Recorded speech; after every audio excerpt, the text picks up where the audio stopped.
Hey everybody, so I'm here because I want to make a video because I've been inspired by a few things today, but also yesterday. I was watching my dude Infinite Waters. I love that man. But I was watching him and he was basically talking about how it's important to like basically tell your story to people. You know, if you want people to gain interest in what you're saying, then it's important for you to share you to the people and not to always be lecturing. So this video is more to just talk about like how I came to get to where I am, because I've been hearing a lot of people have been asking me that question, like how did I come to this place that I'm in? And let me say first that I'm actually, when I look at other people, or if we do the comparing thing, you can always see people that's ahead of you or ahead of you in their journeys.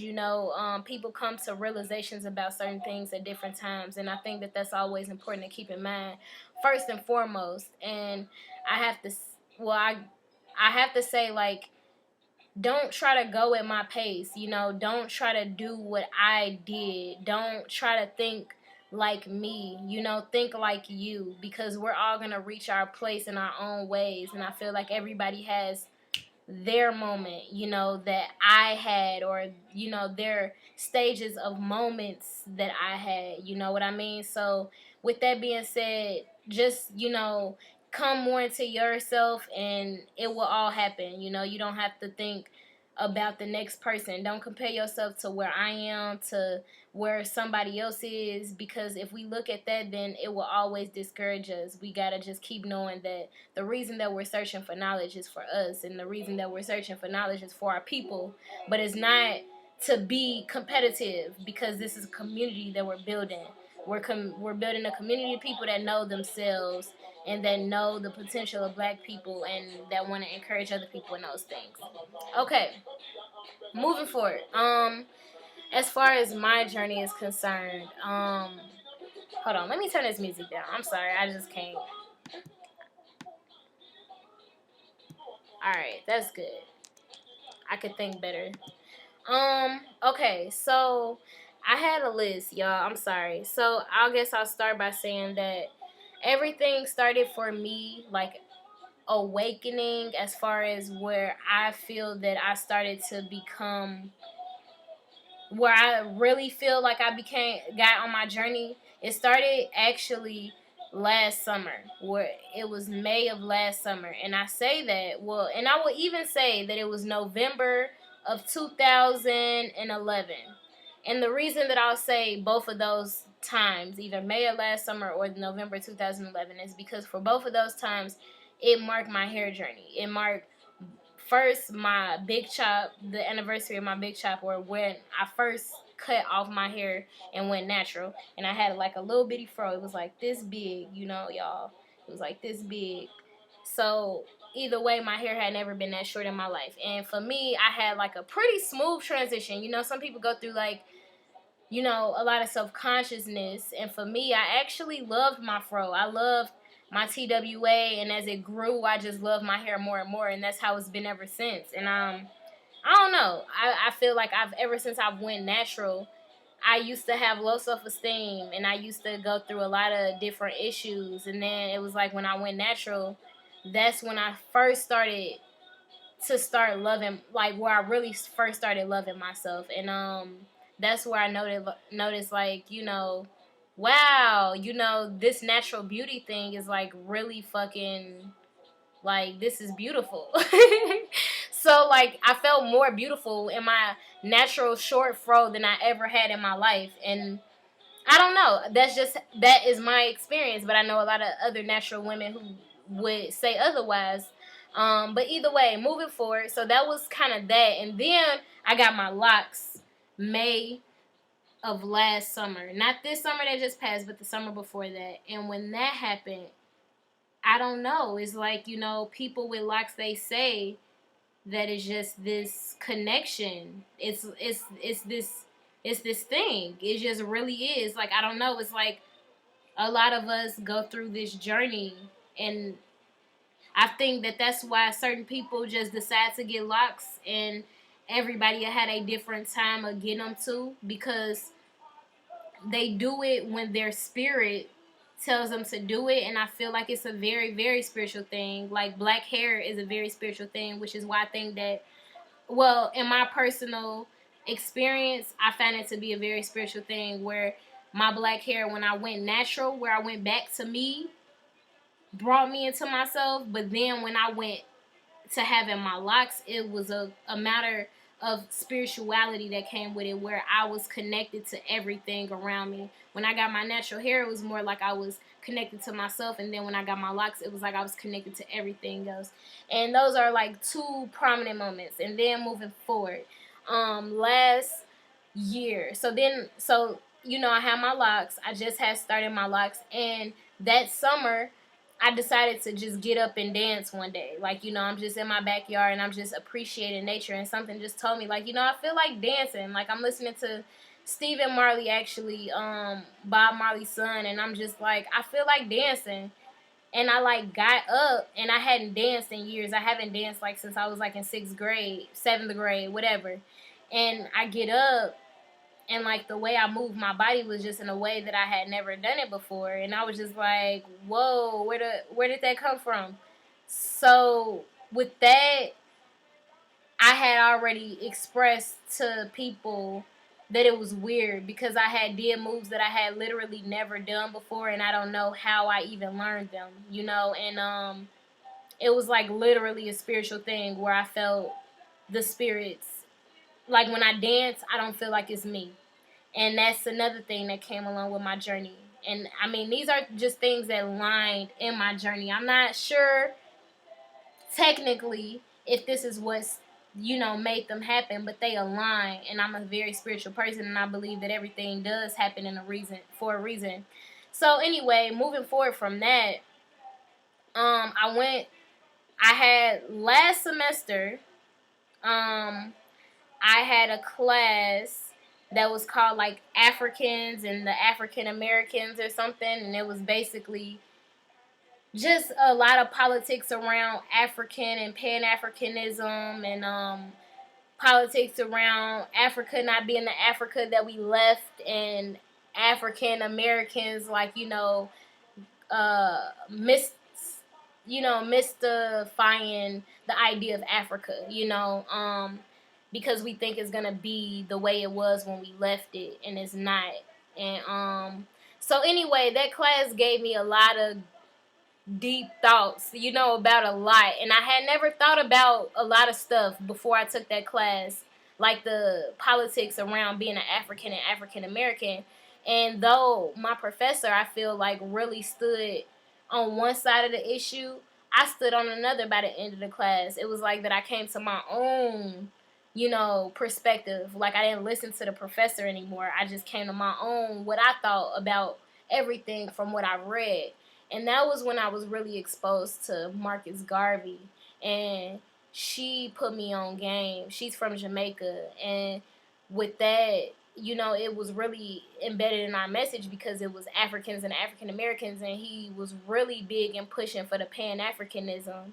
And he had the biggest organized group of black people ever.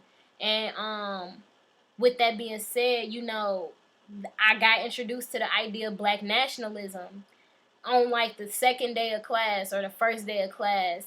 And she asked if we knew what it was, and then I'm just like, no, like, and then when she talks about it, and she's talking about Garvey and how he was a black nationalist, and he believed in black people going to Africa, and how that would be the answer to their problems, and how he created black businesses, and he only hired black people because he believed in keeping the finances within the community. This is the first time I'm ever hearing these ideas, and I'm like, whoa! I'm like, wow, like, this, yes, like, this is life, like, duh, like, that makes so much sense. So, like, from there, like, I was just really intrigued the entire semester in different ways.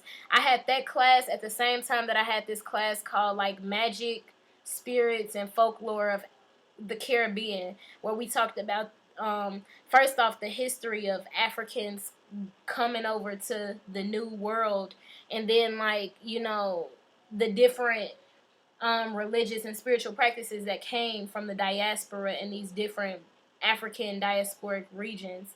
So that all of this was happening at the same time as the fact that I had a moment before that semester even started that was really the moment for me where my world came crashing down. Um,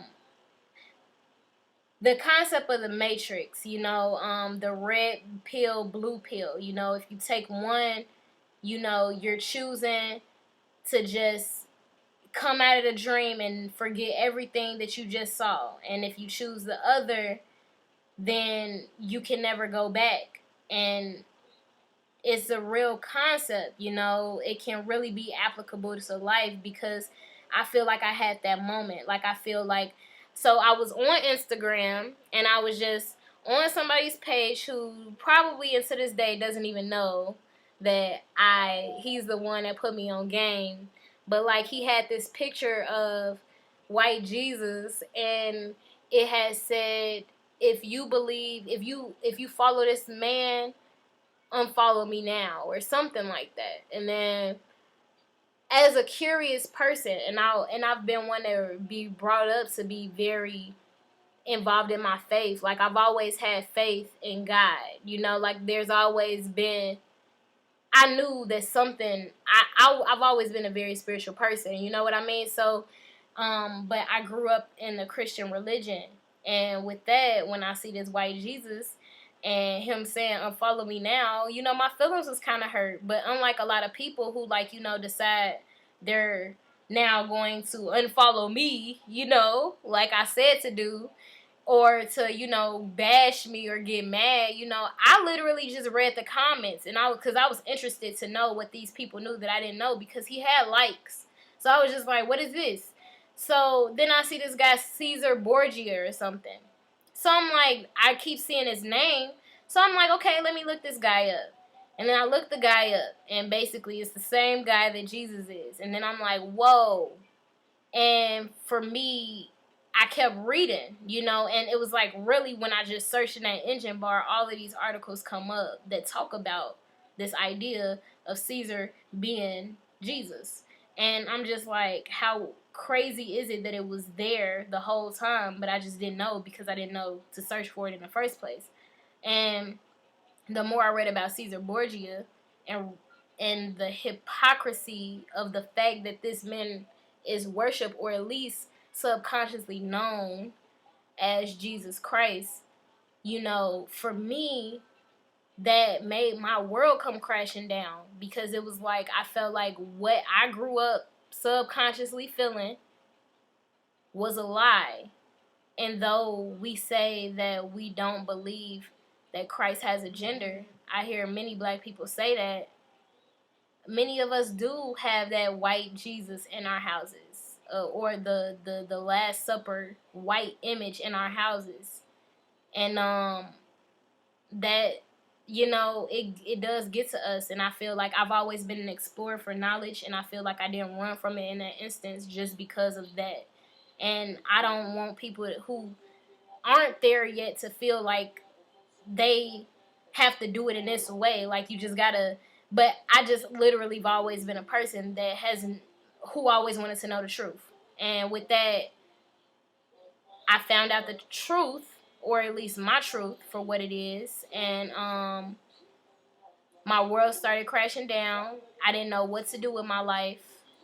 I was really lost. I was looking for guidance, because I felt like I needed my spiritual energy to be placed somewhere. And from there, yeah, it's crazy, because I ended up taking those 2 classes that like a week after I found this stuff out. And when I took that African, folklore, spiritual, and magic class of the Caribbean or whatever, it really just connected me to something that I never felt connected to before. And it was like, wow, this is powerful. Like, to learn about my ancestral practices is powerful, because, and to learn about what Black people are doing in other places that are where they're more separated from European influence, and how spiritual those people are and how connected they are to everything that's around them. That's really powerful to me.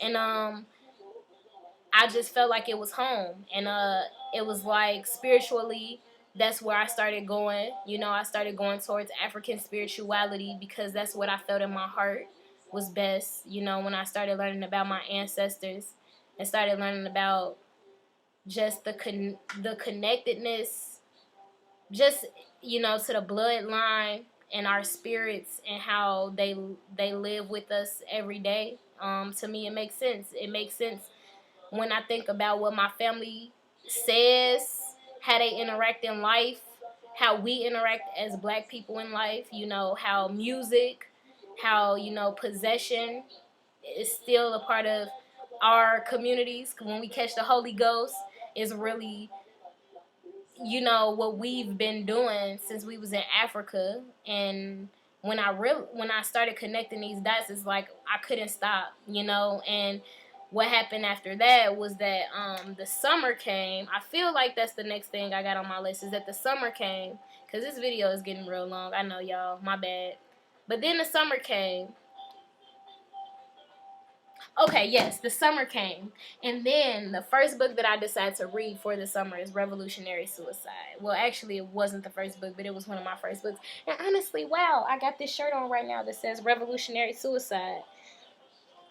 So, almishan.com, y'all can get it from there. That's where I got this. But anyway, it's by Huey P. Newton, and when I read it, basically it's about this concept of, he like tells his life story, and throughout the book he draws on, he reflects on his life and how he became the revolutionary that he is.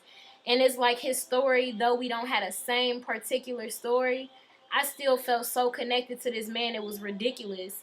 And I feel like the first time I became connected to him is when I read his quote that the first thing a revolutionary must learn is that he's a doomed man. And then I read that first, and when I saw it, it was right away. It was like, wow, this quote sticks out to me. And that was before I even realized or I even considered myself a revolutionary. It was when he was the first one that put that in my head, that that's what I was. Because I've always felt doomed. I don't know. And then when I saw that quote, I'm like, wow. Low key, I am pretty revolutionary. There aren't really too many people like me. Then I read his book and how he was really just this normal person, and he grew up in, a Black neighborhood, and he had Black experience, and then he went off to college and he still wanted to keep his Blackness, and he kept going back to the hood, to keep his Black roots, or like his hood roots, because he didn't want to give in to the structure. It was just like a whole bunch of shit that I could just felt like I could relate to, and how he didn't even think of himself as being a revolutionary, and his life just trickled in a way of him just realizing that that's just what he had to do. That was his calling. And he made me realize that that was my calling. And like when I read that book, it was like, whoa, like I was touched. And I just had to keep reading. So from there, I just kept reading. The whole summer, I was reading books. And this was the first time in my life that I've ever picked up a book and just read it on my own. And that's sad. But that also just shows the structure of the Black community and Black education. Because, the bottom line is that I learned from this experience that it's not a matter of us not liking to read. It's the fact that we don't read anything about us. We don't read anything that will benefit us. We don't read anything that we're passionate about. So it's like when we not reading things like that, of course, we get in our heads that we don't like to read. Thus, we don't read anything. And if I say pick up a Marcus Garvey book, if I say pick up a Malcolm X book, people look at me like I'm crazy because they believe that they don't know, that they don't like to read. But when I picked up that one book, just that one book, it made me realize that all the knowledge, that's where it is. Because ever since I've been making my own my own perspectives, my own opinions about things. No book tells me, no person tells me, no anything tells me. Because when I'm reading this wide range of books from these different people who have different ideologies, what I can do, what the blessing, like the blessed position that we're in this generation, is that we're in a position where now we can build on the past, and we can take what we need to from the past and build and revolutionize for right now and for the future. And so that's where I am. Like, it was all about those, it was these moments that reflect, and I now know were those moments, but I didn't know at the time were those moments, of course. But it was really about me letting go and me literally trying to love myself. That's where it all started, was me learning to love myself, to think about the good qualities about me, because for so long I hadn't, I just thought about how much opposition I had in the world, and how much people didn't like how hard I talked, or it's not like I don't speak the truth. And I always said that I was like, but I'm about truth and I'm about justice, and at least what I'm saying is real. Even if you don't like how I say it, it's real. I'm not saying it, and nor am I disrespecting you. No, I'm not doing that. But I'm saying my piece in a way that I feel like it needs to be said for me. And that was something that I've always done, and people couldn't appreciate it. People didn't respect it. And it was like, it was years that I went trying to really change myself for the sake of people. And then it got to a moment with Huey where he told me, the first lesson a revolutionary must learn is that he's a doomed man. Because I realized that it didn't matter how much I changed myself, people still had that image of me. And people still was going to believe what they wanted to believe, because it wasn't really nothing that I could do about my fiery spirit. And it was nothing that I really want to do about it. So at that point, I realized that my fire was there for a reason, and that my fire is supposed to be used for a very specific purpose. And that's exactly why people don't have it. And if you feel like you one of those people who, maybe you're one of those people, so yeah. Anyway, that's that. I'm sorry, but I'm not sorry that this video is so long, because I could, like, low-key even go further. But yeah, if you have any more specific questions about my journey or anything else, let me know. Like this video if you like it. I mean, I don't know if it's too much to like. It was just me saying my piece, I guess. But subscribe if you want to subscribe. And thanks for watching. And thanks for just, supporting me. If you were a supporter, and if you a hater, thank you for that too. Because regardless, like I say, the revolutionary is revolutionary suicide, baby. Like, at the end of the day, as a revolutionary, I commit suicide every day just by living as Bree. Just by living completely as the African being that I am, and living with the spirit out in the forefront, that I'm committing suicide by revolutionizing the image of the black person. And I don't care. So yeah, if you hate me, cool, whatever. I don't care. But yeah, I'm sure I don't think I got that many haters. But then I might do. But anyway, this video is getting long. I'll see y'all later. Thanks for watching. Bye.